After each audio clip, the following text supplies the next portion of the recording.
In this video, I will show you how to enable dark mode in Roblox PC app.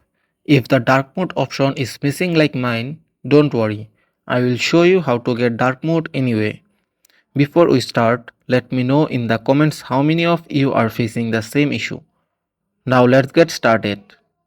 First, open any web browser and download the dark mode any app for your PC. After the download is complete, install the app. I have added the download link in the pinned comment below. I have already downloaded it and installed it on my computer. Once the installation is finished, open the Roblox app. Now, make sure the dark mode in app is running in the background. After that, press Alt plus Q on your keyboard to turn on dark mode. As you can see, my Roblox app does not even have the built-in dark mode option, but I can still use dark mode with this app. If you want to switch back to the normal mode, just press Alt plus Q again. The app will instantly return to its normal appearance.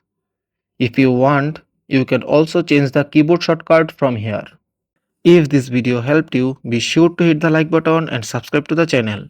If you have any questions, feel free to leave a comment below and I will be happy to help.